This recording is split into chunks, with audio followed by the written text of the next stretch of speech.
AB, നിങ്ങളുടെ ഈ പ്രവർത്തനം ഞാൻ കണ്ടുകൊണ്ടിരിക്കുക. ഏറ്റവും പാവപ്പെട്ട ആളുകൾ ആ കുഞ്ഞുങ്ങളെ പഠിപ്പിച്ചുകൊണ്ടിരുന്നു.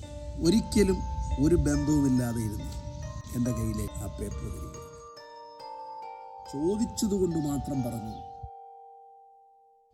ആ അമ്മച്ചിയുടെ സ്വപ്നത്തിന്റെ സാക്ഷാത്കാരം.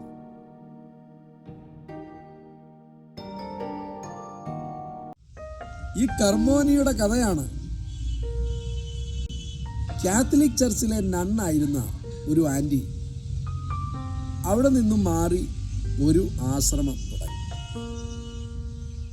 അപ്പോഴും തൻ്റെ ആശ്രമത്തിൽ യേശുവിൻ്റെ ഒരു രൂപം ഉണ്ട്. ഒരിക്കൽ ഞങ്ങൾ അവരെ കാണാൻ ചെന്നപ്പോൾ പറഞ്ഞു ഓർക്കുന്നു, ഞാൻ ഇവിടെ തനിച്ചാണോ എന്ന് ചോദിച്ചപ്പോൾ പറഞ്ഞു, ഞാൻ തനിച്ചല്ല, അങ്ങേര് എൻ്റെ കൂടെയുണ്ട്. ഞാൻ വിചാരിച്ചു, ആരാണ് ഈ അങ്ങേര്? യേശുവാണ് അങ്ങേര്. അപ്പോൾ അങ്ങനെ താമസിച്ചിരുന്ന ആൻറ്റി തൊടുപുഴക്കാരിയാണ്. ഒരിക്കൽ എന്നെ വിളിക്കുകയാണ്.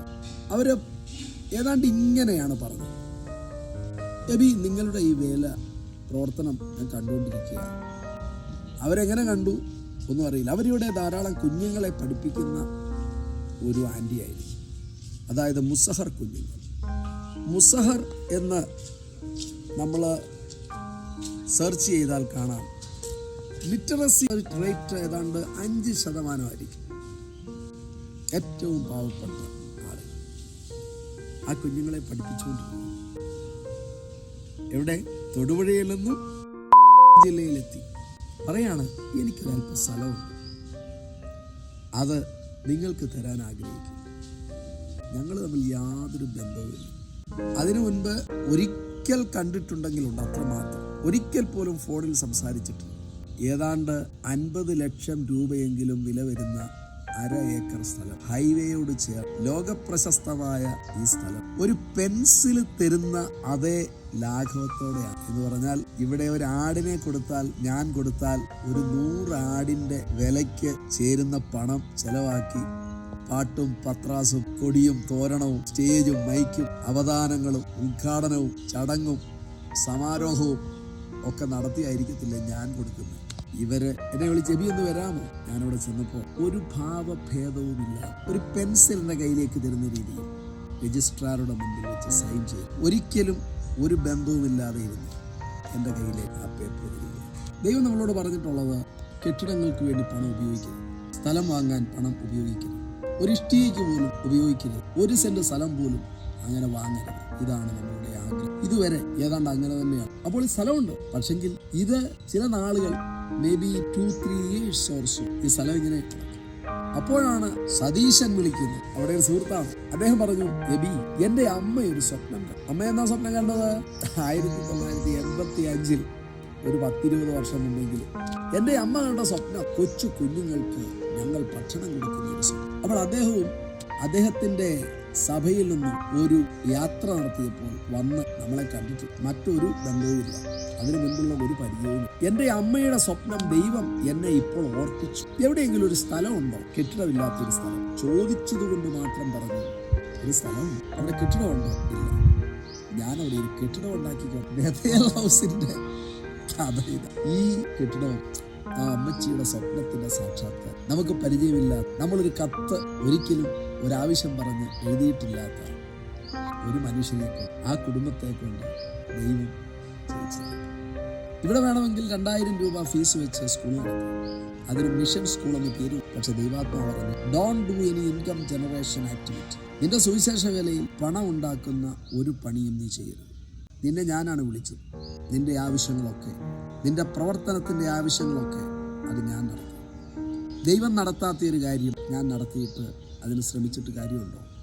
ഇവിടെ വരുന്ന കുട്ടികൾ ഏറ്റവും പാവപ്പെട്ടവരുടെ കുട്ടികൾ. അവർ ഇവിടെ അക്ഷരം പഠിക്കും, മുടി ചീകാൻ പഠിക്കും, പല്ല് തേക്കാൻ പഠിക്കും, വസ്ത്രം കഴുകാൻ പഠിക്കുന്നു, സ്നേഹം പഠിക്കും, ഈ ലോകം എങ്ങനെ ഉണ്ടായി എന്ന് പഠിക്കുന്നു, ഈ ലോകം ഉണ്ടായതിന്റെ പിന്നിലെ കാരണം പഠിക്കുന്നു, സ്നേഹത്തിന്റെ വചനങ്ങൾ പഠിക്കും. പൂക്കളെ ഒലിപ്പിച്ചിരുന്ന കുഞ്ഞുങ്ങൾ അവരുടെ പുറമേയും അകമേയും സുന്ദരികളും സുന്ദരന്മാരുമാകും. അവർ പുഞ്ചിരിക്കുവാൻ തുടങ്ങി. ഈ സ്കൂളിന്റെ പ്രിൻസിപ്പാള് ഒരു കാത്തലിക് നണ്ണായിരുന്ന, ഞാൻ ഇപ്പോൾ പറഞ്ഞ ആൻറ്റി അല്ല, അന്ന ആൻറ്റിയാണ്. അവർ റോമിലുണ്ടായിരുന്നു. കർത്താവിൻ്റെ വചനം പഠിച്ചപ്പോൾ, ആഴമായ സത്യങ്ങൾ ഗ്രഹിച്ചപ്പോൾ അവർ ബൈബിൾ കോളേജിൽ പോയി, NTCയിൽ പോയി പഠിച്ച് ദൈവം അവരെ ഇവിടേക്ക് അയച്ചു.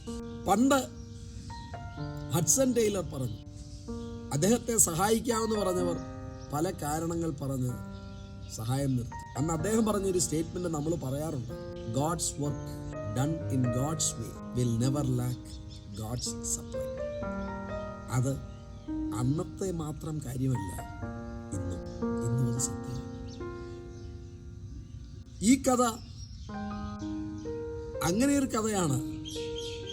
ദൈവത്തിൻ്റെ കരുണയുടെ, ദൈവത്തിൻ്റെ പ്രൊവിഷൻ്റെ ഒരു കഥ. ഇവിടെ പഠിപ്പിക്കുന്ന എല്ലാ ടീച്ചേഴ്സും ഗുരുവിൻ്റെ അനുകാരികളാണ്. അവർ ഇവിടെ പഠിപ്പിക്കുന്നത് ശമ്പളത്തിന് വേണ്ടിയല്ല. തൊട്ടപ്പുറത്ത് പോയാൽ മതി, ശമ്പളം കിട്ടും. ട്യൂഷൻ പഠിപ്പിച്ച് കൂടുതൽ പണം ഉണ്ടാക്കാം. ഒരു ഹോസ്റ്റലും കൂടെ നടത്തിയാൽ അതിലും ലാഭമാണ്. പക്ഷെ ഈ യൗവനക്കാർ, ഇവിടെ പഠിപ്പിക്കുന്നവർ, സഹോദരിമാർ, സഹോദരന്മാർ, അവർ ഈശ്വരനെ സേവിക്കുകയാണ്. ഈ കുഞ്ഞുങ്ങളെ സേവിക്കുന്നതിൽ അവർക്ക് എന്താ കിട്ടുന്നത്? അവർക്ക് കിട്ടിയല്ലോ, അവർക്ക് യേശുവിനെ കിട്ടിയല്ലോ, യേശുവിൻ്റെ സ്നേഹം കിട്ടിയല്ലോ. കർത്താവിൻ്റെ സ്നേഹം ഒഴുകട്ടെ. ബീഹാറിലൂടെ, ഉത്തർപ്രദേശിലൂടെ, ഉത്തരാഖണ്ഡിലൂടെ, ബംഗാളിലൂടെ ഒഴുകുന്ന ഗംഗാ നദി പോലെ അരുമനാഥന്റെ സ്നേഹം നമ്മളിലൂടെ ഒഴുകട്ടെ. ഈ ലോകത്തിൽ നമ്മൾ എന്ത് നേടി എന്നുള്ളതല്ല, നമ്മളിലൂടെ യേശു എന്ത് നേടി. കണക്കെടുക്കുമ്പോൾ നമ്മളെന്തൊക്കെയോ നേടി. ഡിഗ്രി നേടി, പണം നേടി, പേര് നേടി, പ്രശസ്തി നേടി, കസേര നേടി, ആരെയൊക്കെയോ തോൽപ്പിച്ചു. എന്താണ് നമ്മുടെ യഥാർത്ഥ നേട്ടം എന്ന് നമുക്ക് ചിന്തിക്കാം. അവസരങ്ങൾ ഉണ്ട്. അവസരങ്ങൾ അവസാനിക്കുന്നതിന് മുൻപ് നമുക്ക് അവസരങ്ങൾ ലഭിക്കും. ഇതൊരു മനോഹരമായ കഥയാണ്. ദൈവസ്നേഹത്തിൻ്റെ, ദൈവത്തിൻ്റെ കരുതലിൻ്റെ ഒരു കഥ. അതിൻ്റെ പിന്നിലെ പല കഥാപാത്രങ്ങളും അവരെ ദൈവം ഉപയോഗിച്ചു. നമ്മളൊക്കെ അതൊക്കെ കാണുവാൻ വേണ്ടി ദൈവം അനുഗ്രഹം തന്നിരിക്കുന്ന ആളുകൾ.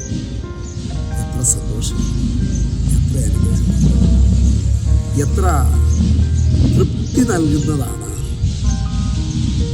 തീർച്ചയായിട്ടും നമ്മളെ ഓരോരുത്തരെയും ദൈവം ഒരു സാധാരണ ജീവിതത്തിന് വേണ്ടിയല്ല, ആത്മാവിൽ നിറഞ്ഞ ഒരു അസാധാരണ ജീവിതത്തിന് വേണ്ടിയാണ്, അസാധാരണ ദൈവപ്രവൃത്തിയുടെ ഉപകരണങ്ങളാകുവാൻ വേണ്ടിയാണ് ദൈവം അത് നടക്കട്ടെ, നടക്കട്ടെ, അത് തന്നെ നടക്കട്ടെ.